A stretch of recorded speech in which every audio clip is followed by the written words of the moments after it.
देवी माया news portal channel में स्वागत है। हमारे साथ में उत्तराखंड पावर कॉरपोरेशन कुमाऊं क्षेत्र के राजेंद्र सिंह जो है गुंजियाल जी जो है मुख्य अभियंता कुमाऊं क्षेत्र हैं। काफ़ी समय से स्मार्ट मीटर को लेके जो है चर्चा चल रही थी। अब जानेंगे कि कितने उपभोक्ताओं ने स्मार्ट मीटर लगा दिए हैं और कितनी जगह जो है इस समय जो है नहीं लगे हैं। सर, आपका देवी माया न्यूज़ पोर्टल चैनल में स्वागत है। धन्यवाद चौला जी। ये जहाँ तक आपने बात कही है, इसमें हमारा टोटल हमारे कुमाऊं क्षेत्र हल्द्वानी के अंतर्गत 7,36,000 टोटल उपभोक्ता हैं और इन उपभोक्ताओं पर एक स्मार्ट मीटर का लगाए जाने का एक कार्यक्रम अभी भारत सरकार की स्कीम के तहत चल रहा है, RDSS स्कीम के तहत। और इसमें अभी हम लोगों ने लगभग टोटल 17% मीटर लगा दिए हैं, जिसमें इंडस्ट्री में हमारे जो मीटर लगे हुए हैं टोटल 63% इंडस्ट्री में हमने मीटर लगा दिए हैं। और उसमें LT इंडस्ट्री में हमारा इस है 56% LT इंडस्ट्री में, और ST इंडस्ट्री में लगभग 80% मीटर हमारे लग चुके हैं। और उपभोक्ताओं के बिल जो हैं और उपभोक्ताओं की सेवाओं में जो मीटर के स्मार्ट मीटर से रियल टाइम मीटरिंग और रियल टाइम आपको इन्फॉर्मेशन मिल जाती है अपने बिजली की खपत के बारे में, और उपभोक्ताओं के बिल सही सही बन रहे हैं और उपभोक्ताओं को इससे काफ़ी लाभ भी हो रहे हैं। सर, ये जन जागरण अभियान चलाया जा रहा है कि ये स्मार्ट मीटर लगाए जाएं, क्योंकि बीच में काफ़ी विरोध भी रहा। जी, इसमें जन जागरण की बात जहाँ तक आपने कही है, इसमें जागरूकता ज़रूरी है। स्मार्ट मीटर बेसिकली क्या है, ये पुराना इलेक्ट्रॉनिक मीटर का नया वर्जन है, जिसमें ये कम्युनिकेबल मीटर है। पुराना जो इलेक्ट्रॉनिक मीटर था उसके लिए मीटर रीडर की आवश्यकता होती थी। मीटर रीडर रीडिंग बन करके बाद ही लेने के बाद ही बिल बनाते थे, जिसमें मैनुअली गलती के चांसेस बन सकते थे।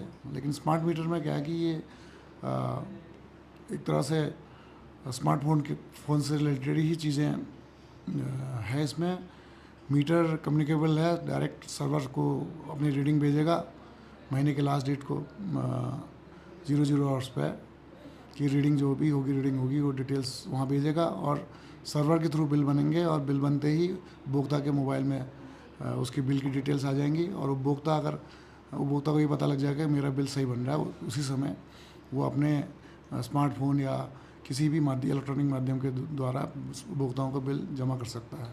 सर, ये एक चीज़ बहुत महत्वपूर्ण है कि सर क्या ये स्मार्ट जो ये मीटर लग रहे हैं ये निःशुल्क लग रहे हैं, ये इसमें भी शुल्क लिया जा रहा है? सर,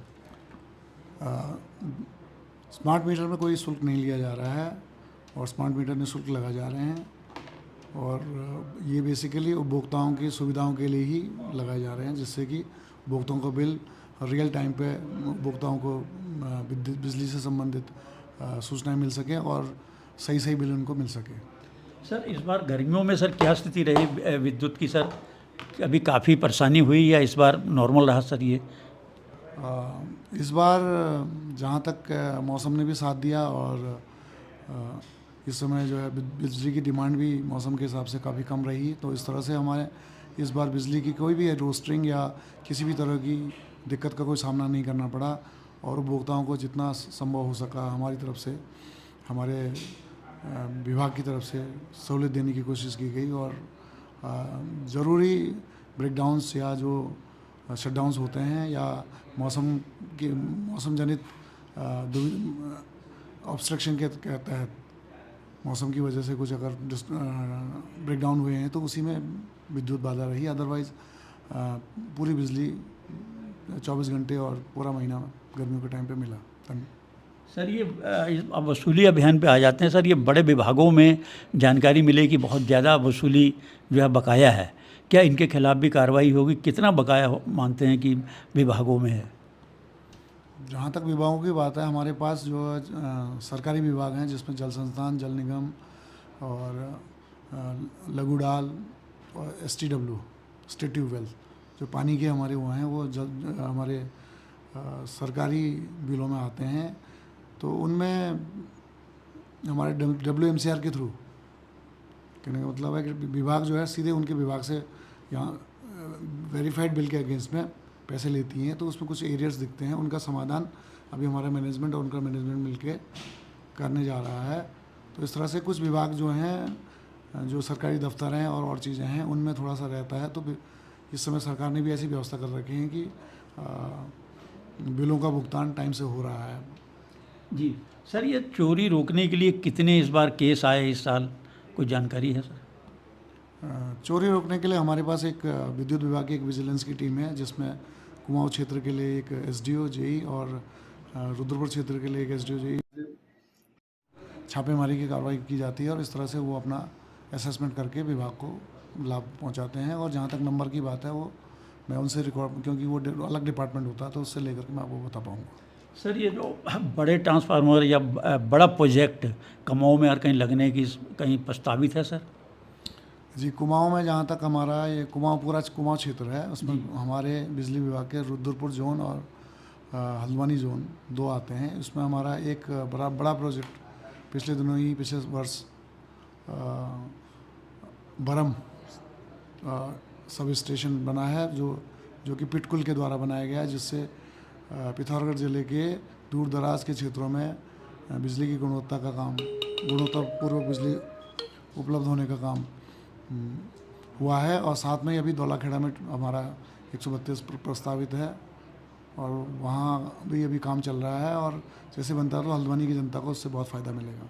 सर, लास्ट सवाल, जगह जगह सर ये आंधी तूफान आता था, पेड़ जगह जगह जो है कट जाते थे। एक भूमिगत की भी एक योजना चल रही है सर केंद्र सरकार की, क्या शीघ्र ही भूमिगत भी होगा महानगरों में अंदर में? जी, जहाँ तक भूमिगत लाइनों का सवाल है, उसमें हमारे देहरादून शहर में और कुछ बड़े शहरों में उसका कार्यक्रम चल रहा है। अभी हल्द्वानी में भूमिगत में अभी कोई प्रोजेक्ट अभी फ्यूचर में अभी प्रस्तावित होगा। तो जी, बहुत बहुत धन्यवाद देवभूमि न्यूज़ चैनल से बात। देखिए, बहुत ही महत्वपूर्ण बात बताई है कि विभागों में जो भी पैसा वसूली है, शीघ्र ही जो है उस पर भी जो है वसूली जो है कड़ाई से जो है की जाएगी। Ashok Gulati, editor in chief, Haldwani.